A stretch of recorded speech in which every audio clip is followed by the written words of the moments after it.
Il va de plus en plus avoir de mal et de difficultés à écouter les gens en souffrance et ça va se répercuter après dans sa vie privée où là il va aussi ressentir des angoisses alors qu'il ne devrait pas en avoir.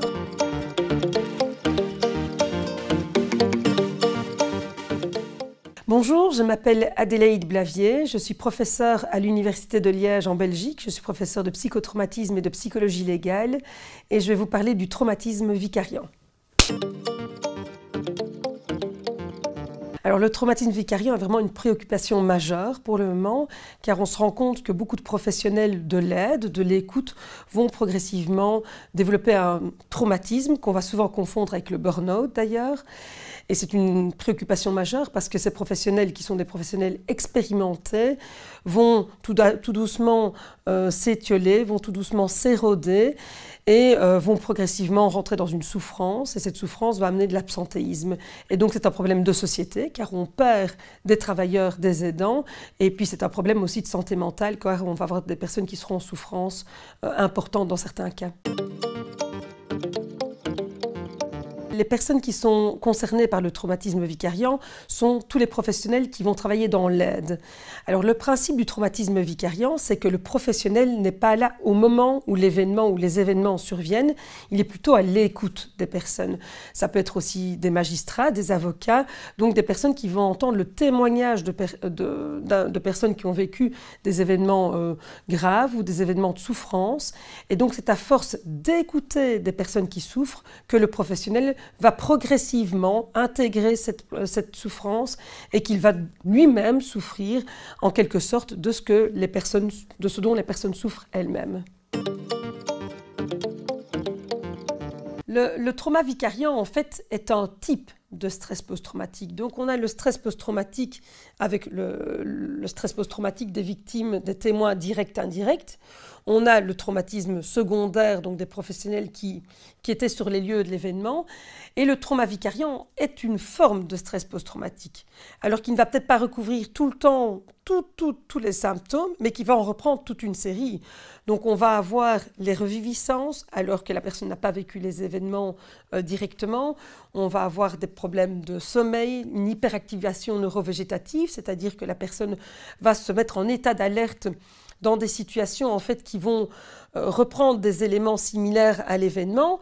Par exemple, j'ai eu des collègues qui ont suivi des victimes des attaques du Bataclan ou des victimes de Nice, donc de l'attentat de Nice, et donc qui suite au récit de leurs victimes, et les victimes qui disaient maintenant, quand elles vont dans des salles de spectacle, elles vont être attentives aux sorties de secours, si elles sont en terrasse, elles vont regarder un peu comment sont les terrasses, et en tant que professionnels, ils vont se rendre compte que quand ils vont à un concert, ils commencent à regarder les portes de secours, alors qu'eux-mêmes n'étaient pas là. Mais d'entendre les victimes donc qui font ce type de récit-là, ils vont eux-mêmes adopter les mêmes comportements. Et donc ce sont des comportements liés à la reviviscence qui en fait progressivement vont générer de l'évitement. C'est-à-dire on ne va plus à des concerts, on va éviter telle ou telle terrasse. Et donc, en fait, vraiment, le professionnel va progressivement avoir tous ces symptômes qui sont des symptômes typiques du stress post-traumatique sans avoir vécu directement l'événement. Il y a toute une série de termes qui vont définir la souffrance mentale des professionnels. On a le burn-out, évidemment, qui est l'épuisement, donc l'épuisement au travail. On a le traumatisme secondaire des professionnels.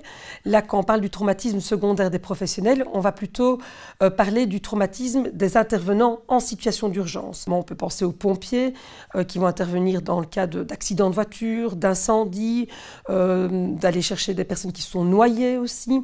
À côté de ça, on a la fatigue de compassion. La fatigue de compassion, c'est vraiment l'usure. C'est le fait d'être usé d'aider, usé d'écouter des personnes qui ont besoin d'aide. Et donc, il y a une espèce de lassitude qui va venir se greffer. Alors, le traumatisme vicariant, c'est encore autre chose. Dans le traumatisme vicariant, vraiment, à force d'écouter la souffrance et surtout le récit traumatique de toute une série de personnes, le professionnel va progressivement intégrer ce traumatisme. Si jamais on parle de cambriolage, de carjacking, le professionnel va commencer à avoir peur lui-même d'être cambriolé. Alors ce n'est pas juste une peur, c'est vraiment un traumatisme qui va s'installer. Le professionnel va développer des symptômes post-traumatiques tels que des cauchemars, des anxiétés, et évidemment ça va se répercuter dans sa vie professionnelle d'abord. Il va de plus en plus avoir de mal et de difficultés à écouter les gens en souffrance, et ça va se répercuter après dans sa vie privée, où là il va aussi ressentir des angoisses alors qu'il ne devrait pas en avoir. Progressivement, le professionnel qui a un peu sa carapace qui le protège, va voir sa carapace qui peut progressivement s'abîmer.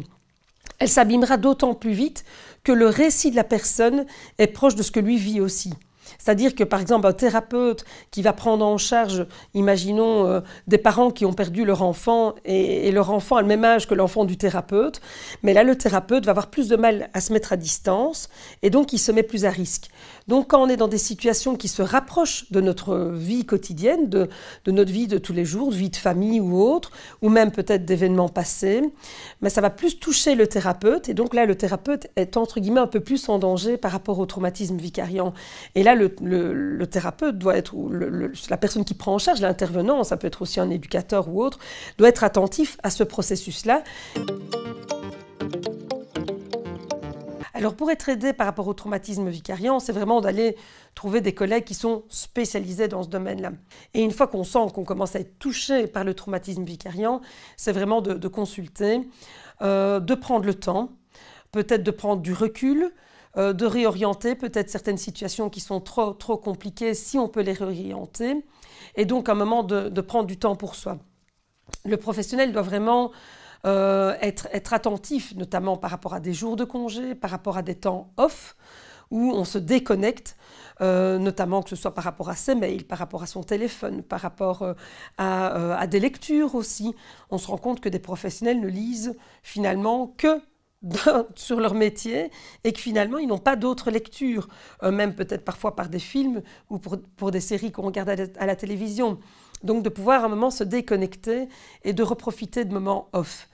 Mais pour reprofiter de moments off, il faut parfois que le professionnel se sente aussi un peu mieux parce que beaucoup vont culpabiliser de ne pas profiter de leur moment en famille, d'une fête de famille ou d'un mariage ou d'une soirée où ils pourraient se détendre et finalement ils se rendent compte qu'ils ne se détendent pas comme ils le voudraient. Et donc là vraiment il faut aller chercher de l'aide au plus vite parce que sinon on va se retrouver en burn-out, en trauma vicariant et donc là on arrête de travail et c'est parfois très difficile de reprendre le travail après ce type de moment.